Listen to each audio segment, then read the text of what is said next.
Welcome to Catholic News World.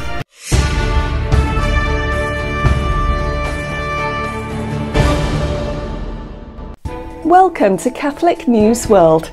Please subscribe to our channel. My name is Steph. Here are this week's breaking news headlines. After a ship capsized, at least 100 victims, including 10 children, have been confirmed from the coffin ship loaded with migrants on the 23rd of September. Volunteer teams are still searching for the missing. There were about 150 people on board, only 20 survived. An Asia News report said the people on board the ship that set sail from the city of Tripoli, northern Lebanon, were overwhelmingly Lebanese, Syrians, and Palestinians. The owner of the boat, Bilal Nadim, was detained for questioning. According to an army note released today, the man confessed his involvement in the affair and confirmed that he was the head of a network of migrant smugglers from the North Lebanese coast. It seems that he played a role not only in organizing illegal crossings, but also in the drug trade, exploiting the passage through the northern coast of Lebanon. Catholic bishops of Russia call for end to the war. They said, "The only way out is peace and the only way to reach it is through dialogue." The harsh confrontation has degenerated into a large-scale military conflict that has already caused thousands of victims, has undermined trust and unity between countries and peoples and threatens the existence of the whole world. We wish to follow the teaching of the Church. According to the Gospel and the tradition of the ancient Church, war has never been nor will it be a means of solving problems between nations. Nothing is lost with peace, everything can be lost with war, quoting Pope Pius XII, in 1939. Thus begins the appeal of the Conference of Catholic Bishops of Russia in relation to the declared partial mobilization in the Russian Federation. The appeal was signed by Paolo Pezzi, Metropolitan Archbishop of the Mother of God in Moscow, on behalf of the Bishops' Conference of Catholic Bishops in Russia. The bishops asked that the words of Pope Francis, during his recent apostolic trip to Kazakhstan, be taken into account. Let us not get used to war, let us not resign ourselves to the inevitable. Let us help those who suffer and insist that peace be truly achieved.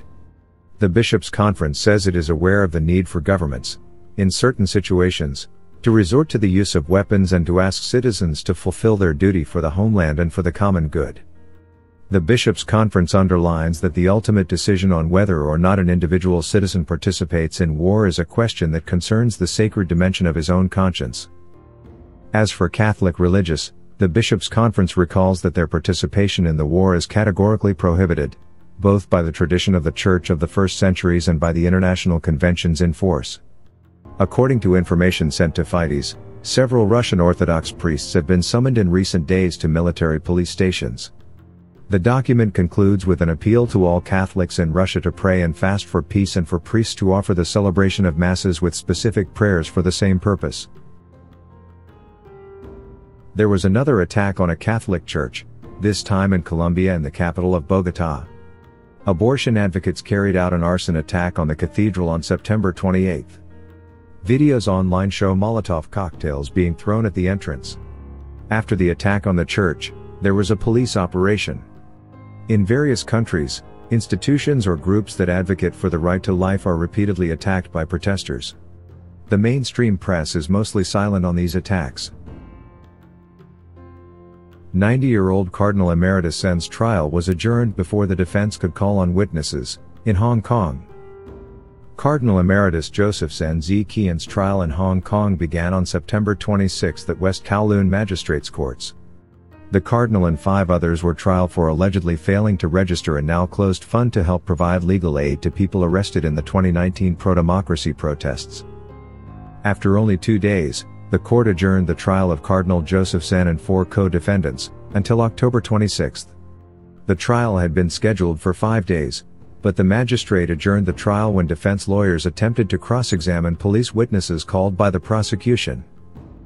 The Cardinal was detained on May 11 under the China-imposed national security law. He and his co-defendants were then charged with failing to properly register their 612 Humanitarian Relief Fund, which offered financial, legal and psychological help to people arrested during the 2019 protest movement. They have pleaded not guilty. The prosecution said the 612 Humanitarian Relief Fund had raised $34.4 million US and that some of the money was used for political activities and non-charity events, including funding protest groups. The defense countered that defendants had a right to form an association under the Basic Law, Hong Kong's mini-constitution that critics claim has been subverted in recent years by authorities in Beijing. If found guilty, the defendants could each incur a fine of about $1,300. Cardinal Zen's co-defendants are, like him, well-known Hong Kong democracy activists, barrister Margaret Ng, academic Hui Po Kung, former lawmaker Sid Ho, already in jail, and pop singer Denise Ho. The prosecution said the defendants should have registered the fund within 1 month of starting its operation. When the defense tried to cross-examine prosecution witnesses, defense questions were overruled as irrelevant. The trial and its adjournment come as the Chinese central government prepares to renew its 2-year deal with the Vatican, for the second time, concerning the appointment of bishops.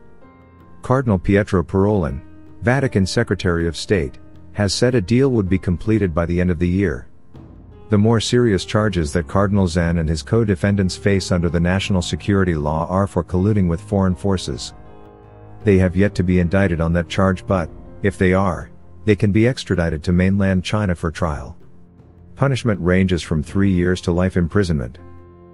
Cardinal Fernando Filoni, one of the Vatican top's China experts, recently came out in support of his Hong Kong colleague in the Italian bishop's newspaper Ainair, saying he is a man of God, at times intemperate, but submissive to the love of Christ. Watch our programme every Friday at 7:30 p.m. Thanks for watching. Please subscribe to Catholic News World channel. God bless.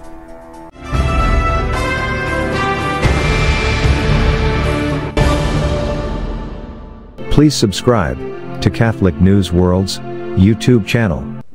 Thanks and God bless.